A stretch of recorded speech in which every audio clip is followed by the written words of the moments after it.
The date is the 1st of March 2026, and a deceptive calm has settled over the grey slate roofs of London. To the casual observer walking past the gates of the Buckingham Palace royal residence, it is a Tuesday like any other, filled with the changing of the guard and the click of tourist cameras. But inside the thick stone walls of the royal household of the sovereign and the hushed legal chambers of the City of London Financial District, a document has just been released that has detonated with the force of a depth charge. It was a quiet two-paragraph statement, devoid of the usual fanfare that accompanies royal proclamations. It was drafted with surgical precision, approved by the Lord Chamberlain of the household, and released at exactly 10 GMT. The statement confirmed that William, Prince of Wales, had been named the sole beneficiary of one of the most secretive, historically significant private estate portfolios in the British monarchy's entire 1,000-year history. We are not talking about the Sandringham Estate, or Balmoral Castle, or Windsor Castle, the jewels everyone knows. We are talking about something older, something hidden, something Queen Elizabeth II of the United Kingdom had been protecting with a fierce, almost maternal intensity for over 80 years. When the news reached the Clarence House royal residence, the reaction was not one of celebration, but of absolute cold fury. Queen Camilla, Queen Consort of the United Kingdom, and her son, Thomas Henry Charles Parker Bowles, discovered in that moment that they had been completely maneuvered out of assets they had allegedly spent years planning to monetize. What had been transferred to William was not just land. It was a fortress of history that the late sovereign was determined would never appear on a corporate balance sheet or a brochure for a luxury hospitality retreat. This is the story of the Cedar Estate private holding, the Irrevocable Sovereign Covenant Trust, and the secret war for the Elizabethan Legacy. It is the story of how a monarch, even from the grave, played a game of four-dimensional chess that left the commercial ambitions of her family in ruins. To understand the magnitude of this inheritance, we must travel back in time, away from the digital noise of 2026 and into the darkest days of the Second World War, World War II. The story begins in 1944. King George VI, a man weighed down by the burden of leading a nation through a fight for survival, made a quiet purchase. He bought an estate tucked deep within the Chiltern Hills area of outstanding natural beauty, AONB, straddling the border between the county of Oxfordshire and the county of Buckinghamshire. It was called the Cedar Estate, named for the ancient, towering trees that shielded it from the road and, more importantly, from the sky. From the moment of its property acquisition, the Cedar Estate was designed to disappear. It was never listed on the public HM land registry. It was never featured in the court circular. There were no photo calls on its lawns. For over 8 decades, it existed only in the whispered conversations of senior courtiers and the dusty files of the Crown Estate's most trusted solicitors. The question that naturally arises is why? Why would the British royal family, an institution that thrives on visibility and pageantry, maintain a secret estate for 80 years? What was inside those walls that demanded such a level of information security concealment? The answer arrived in the internal briefing notes shared with members of the Royal Rota Media Guild on the morning of February 3rd. What those notes described left even the most seasoned constitutional historians momentarily speechless. The Cedar Estate was not a holiday home. It was a vault. It contains a private chapel with an engraved memorial vault listing House of Windsor family members who served in armed conflict, a sacred space never seen by the public. But more importantly, it houses archival vaults containing 186 oak chests. These chests are filled with personal wartime correspondence, confidential royal communications, and diaries that were deemed too sensitive for the National Archives of the United Kingdom. Among the treasures listed were 72 previously undisclosed royal portraits, including oil paintings of King George VI and a young Princess Margaret, Countess of Snowdon, that have never been seen by human eyes outside of the immediate family. And perhaps most extraordinary of all, the estate holds 14 sealed audio recordings of Queen Elizabeth II in private dialogue with some of the most defining figures of the 20th century: Prime Minister Sir Winston Churchill, President Nelson Mandela, President Ronald Reagan, and President Charles de Gaulle. One archivist who had spent decades working within the royal archives at Windsor described the collection in a single, unforgettable phrase. He said this was not a museum of history. It was the raw, unfiltered architecture of royal memory, a window into the private soul of the constitutional monarchy itself. This estate was the Queen's heart, and she knew that after her death, it would be vulnerable. She knew that the allure of such a heritage property, with its provenance and its secrets, would be irresistible to those who saw the monarchy not as a duty, but as a commercial brand. And this is where William, Prince of Wales' role becomes clear. Between 2017 and 2021, while the world was focused on the drama of the Duke and Duchess of Sussex and the health of Prince Philip, Duke of Edinburgh, Prince William was quietly visiting the Cedar Estate on private weekends. He didn't go there to hunt or to host parties. He went there to work. Witnesses and staff logs reveal that he walked the cedar groves with his grandmother, listening to her stories. He reviewed the wartime correspondence, learning the weight of the decisions his ancestors made. He personally cataloged Royal Navy dispatches. There are even reports that he helped repair environmental moisture control systems in the archival chambers with his own hands, understanding that the preservation of these papers was the preservation of the crown itself. This was not duty by appearance, it was stewardship by conviction, and Queen Elizabeth II noticed. In a handwritten annotation found within the Sovereign Covenant Trust documents, she wrote words that now serve as the seal on William's inheritance. She wrote that he will inherit more than the crown, he will inherit the silence that preserved it. Those words were not accidental. They were a declaration of trust and a rejection of the noise that had come to define other parts of the family. The Queen saw in William the same quiet dedication that she had possessed, and she rewarded it by handing him the keys to the sanctuary. The legal architecture that made this transfer possible is as extraordinary as the estate itself.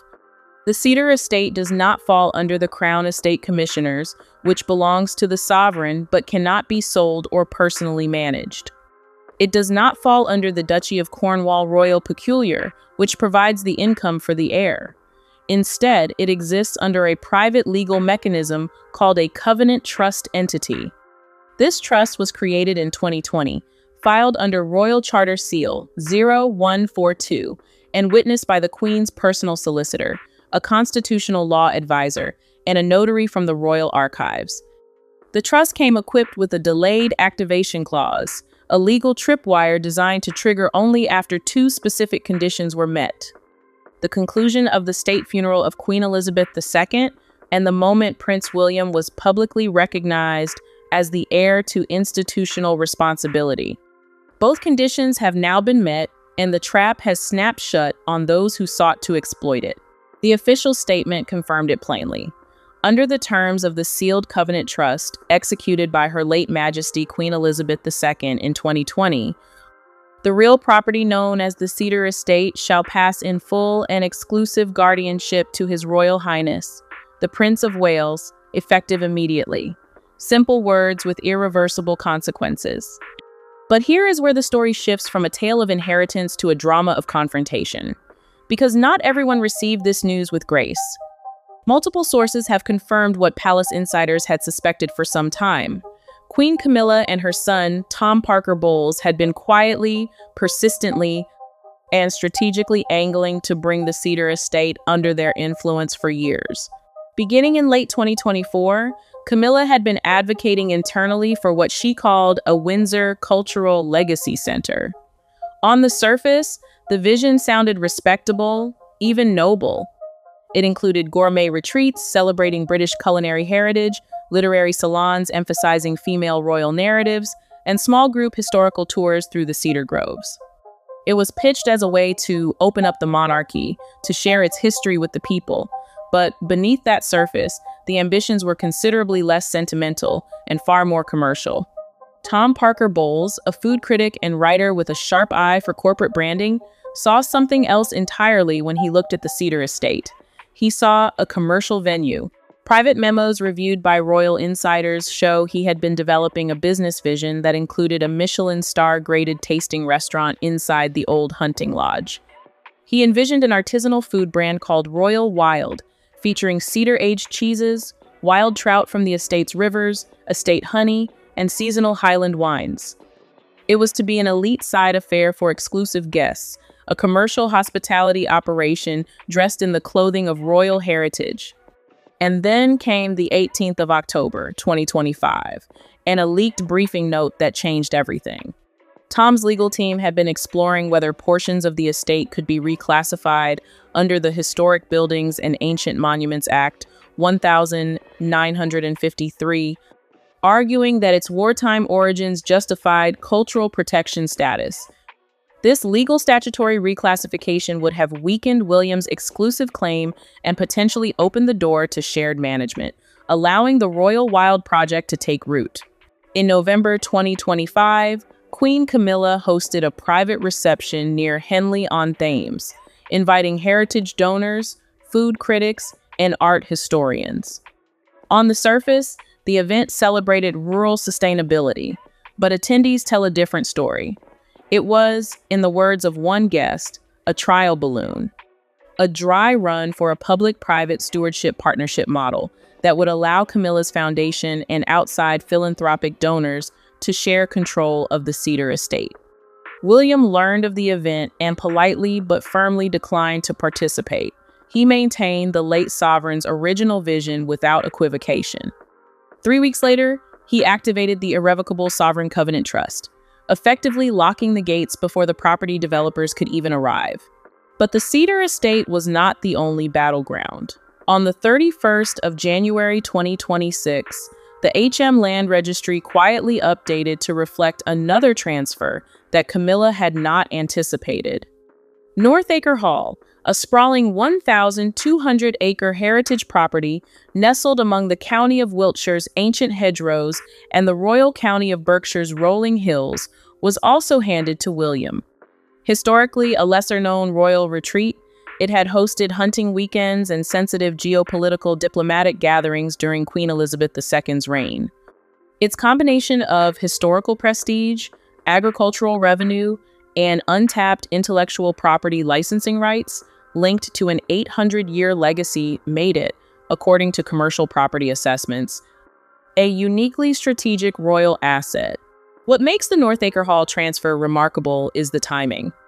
Documents dated the 8th of September 2022, the very day the Queen passed away at Balmoral Castle, reveal that in her final hours, or perhaps days before, she had formally reclassified Northacre Hall from a shared Crown Estate asset to a personal sovereign holding.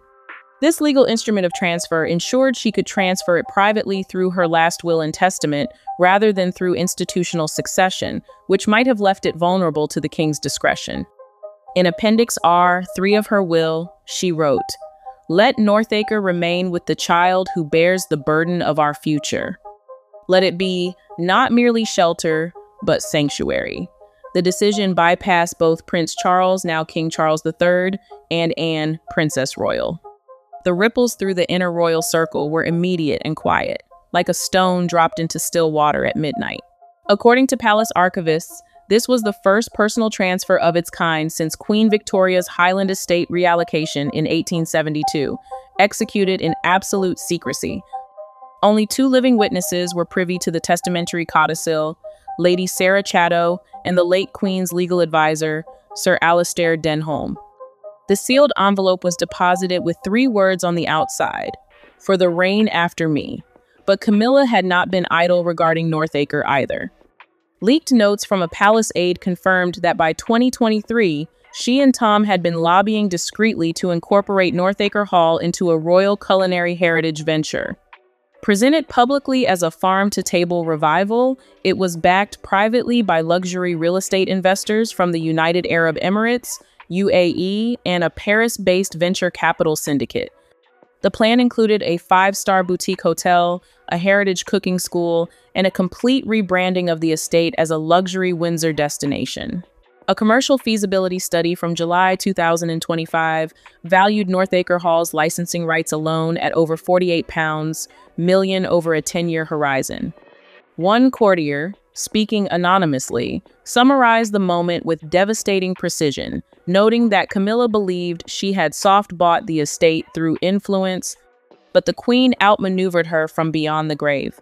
What followed was a carefully orchestrated campaign of whispers and subtle pressure led by Camilla's longtime fixer, Maurice Lello, a retired public relations consultant known for palace back-channel games. Anonymous think pieces began appearing in late 2025, suggesting the monarchy had overinvested in heritage assets and needed to recalibrate generational equity. In a final push, Tom allegedly attempted to secure a commercial lease inquiry on the North Acre Southern Orchard tract, claiming it was unused arable land. The request was promptly denied by the Duchy of Cornwall Legal Advisory Board, citing inheritance protection. Palace sources described Camilla's reaction as a temper crisis in November 2025. The word used by those present was not anger. It was fury at being outflanked by a dead woman. Now we arrive at what may be the most emotionally resonant chapter in this extraordinary story. In mid-January 2026, the Princess Royal conducted a forensic review of the Queen's private correspondence at the Oak Room, Windsor Castle. What she discovered, folded 3 times and secured within a leather folio bearing the mark W. William George, was a testamentary codicil unlike anything the family had seen. It concerned the Clarence Hill estate, nestled deep in the Chiltern Hills AONB, accessible only via a discreet private driveway stretching 4 miles from any main road. This property had been quietly purchased in 1947 by King George VI, designed as an off-book reserve for direct heirs, insulated from the Parliament of the United Kingdom, public scrutiny, and the flux of sovereign grant funding. The Queen's directive was written in her own hand, clear, unambiguous, and deliberately personal. She entrusted Clarence Hill to her grandson William in full title and spirit, free of encumbrance, free of shadow. She wrote that it must remain outside the Crown Estate Commissioner's purview, immune to politics, immune to scandal. She declared that this land is a covenant, not a commodity, and its purpose is to guard the moral line of succession. That phrase, immune to scandal, was not idle writing.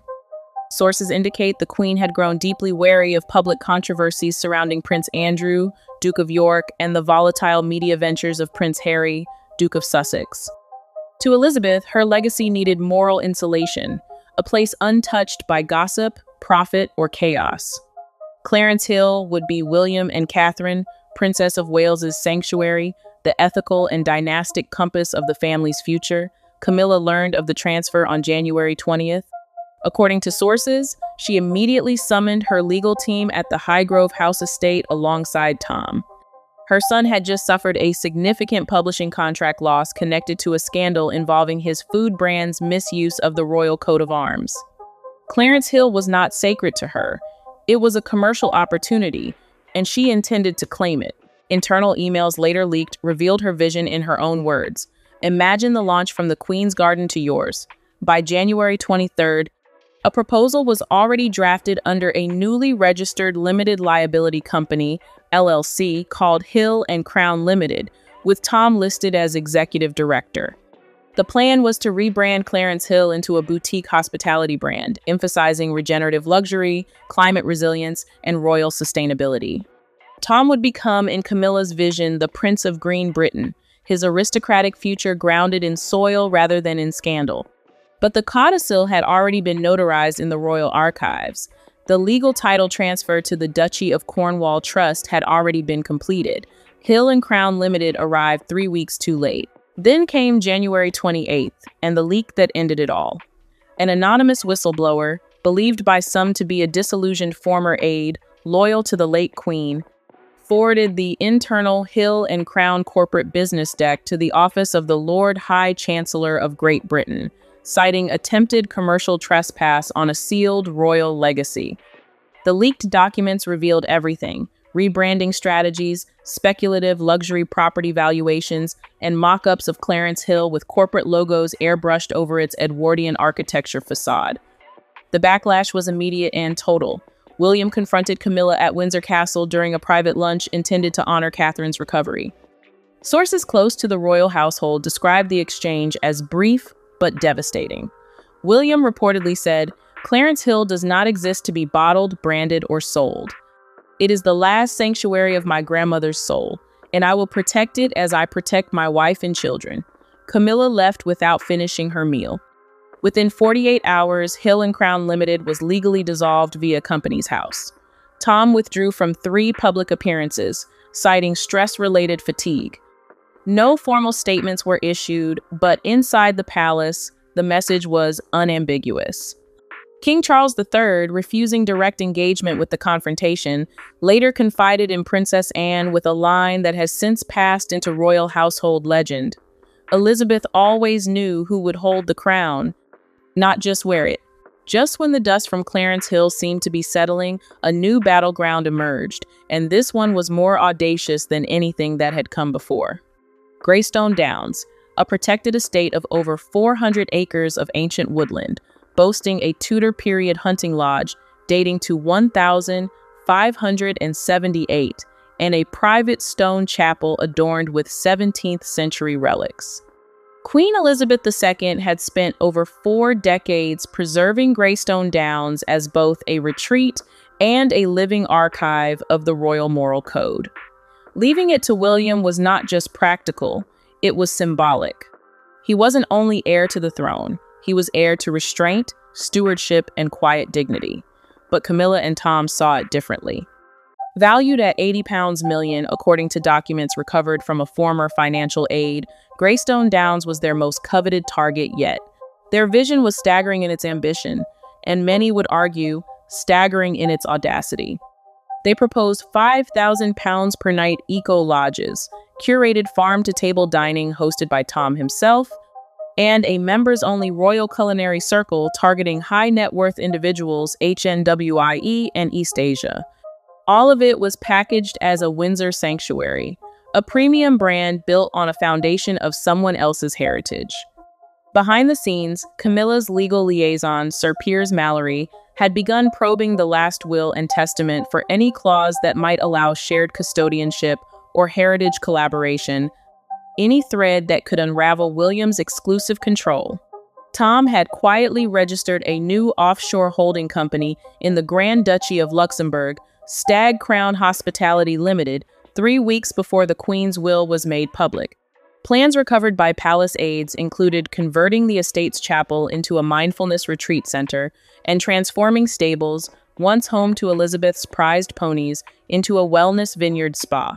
Then, Princess Anne intercepted a confidential email between Camilla's lawyer and a life peer in the House of Lords of the United Kingdom.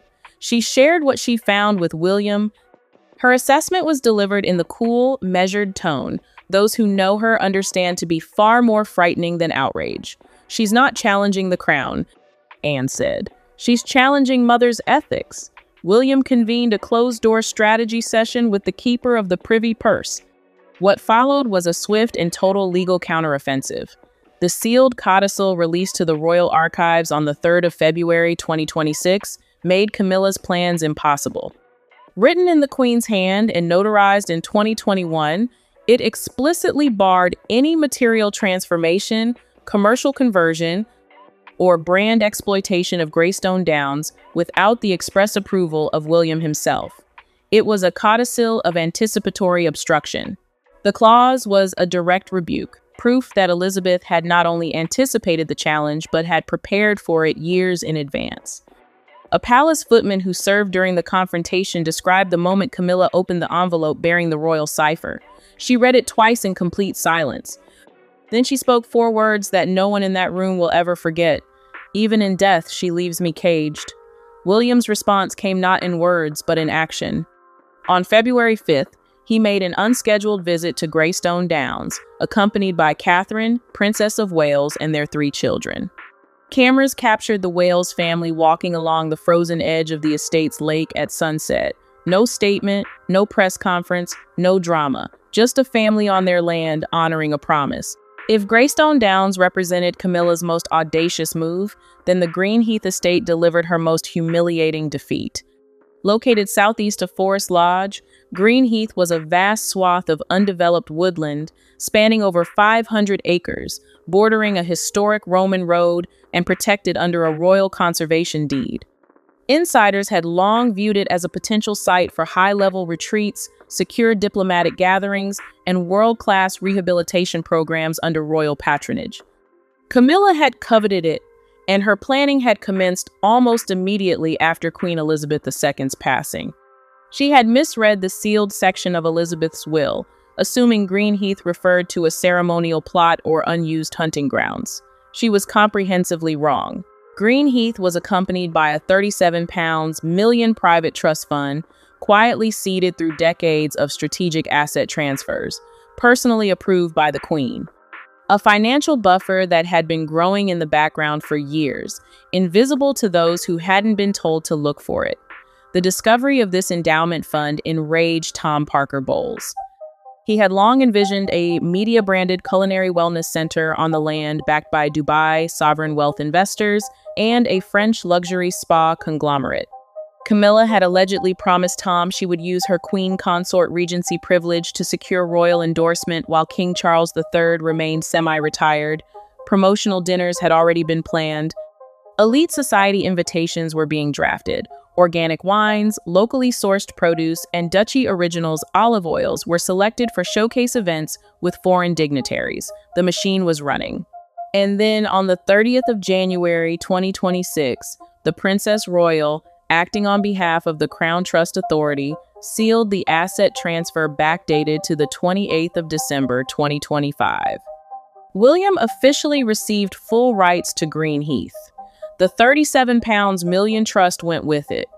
That evening, a royal black sedan delivered to Clarence House the final documents along with something Camilla had not expected, a private audio recording of Queen Elizabeth II herself, explaining her wishes for Green Heath in her own voice. The estate was to become a secure legacy zone reserved exclusively for environmental education programs, child rehabilitation initiatives, and educational stewardship under the direct patronage of William and Catherine. Camilla summoned Tom and 2 estate lawyers to a crisis meeting at Bromley House that same night. According to palace leaks, the conversation turned almost immediately to legal maneuvering. Camilla was prepared to challenge Elizabeth's mental clarity at the time of the Green Heath deed execution, to claim that William and Catherine, aided by influential advisors, had manipulated an elderly queen. It was a posthumous attack on Elizabeth herself, an attempt to rewrite history from inside the family that history belonged to. King Charles III, despite his frailty, issued a private warning within 48 hours. Any attempt to undermine Elizabeth's will would be treated as sedition against the crown's memory. When the letter leaked to the Times of London on February 2nd, public outrage erupted. Pro-monarchy groups, constitutional law scholars, and royal historians lined up to denounce the plot as morally and legally indefensible. Princess Catherine's quiet appearance at a Windsor Children's Hospice that same day served as the defining visual counterpoint, dignity and compassion standing in absolute silent contrast to Camilla's scheming. At 9:46 a.m. on February 3rd, William arrived at the Green Heath gates alone, wearing a simple navy wool coat, accompanied by a single aide. No cameras, no press, no fanfare. He signed the inaugural charter of the Green Heath Royal Future Trust, permanently closing the estate to commercial exploitation and codifying it under an ethical legal framework that mirrored Elizabeth's environmental and educational vision.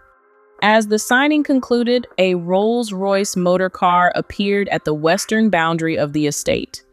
Camilla stepped out, wearing dark glasses, her lips pressed tight, a black leather folder clutched to her chest.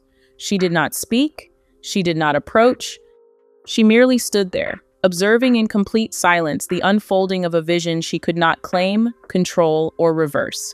Tom never appeared. By evening, Camilla had canceled a royal culinary event scheduled for February 4th. Her public relations team issued a single line. Her Majesty Queen Camilla regrets the recent developments and supports the King's reaffirmation of the late Queen's legacy. And then came the Oakage estate, the last estate, the one that in many ways said everything. A sealed leather envelope bearing Elizabeth II's royal cipher was formally presented to the Prime Minister of the United Kingdom, Harriet Shawcross, on the morning of February 3rd, confirming the transfer of Oakage estate to William. Unlike Balmoral Castle or the Sandringham Estate, Oakage was not bound by Crown Estate Commissioners' regulations. It was a private sovereign holding under a unique clause in the Queen's will. It was a fortress of pastoral retreat, an untouched expanse bordering River Thames forests, used by King George VI for hunting and containing the ruins of a Tudor-period chapel hidden within its grounds. Its estimated property valuation was £18 million, but that figure was, as everyone involved understood, entirely beside the point. Oakage had been Queen Elizabeth II's personal hearth during family disputes, a place of refuge, reflection, and resolve. It was the cradle of William's early summers, the place where, as a child, he first learned what it meant to belong to something larger than himself. One final royal journal entry, tucked beside pressed lavender in the estate's private library, spoke simply to future stewardship and the care of legacy.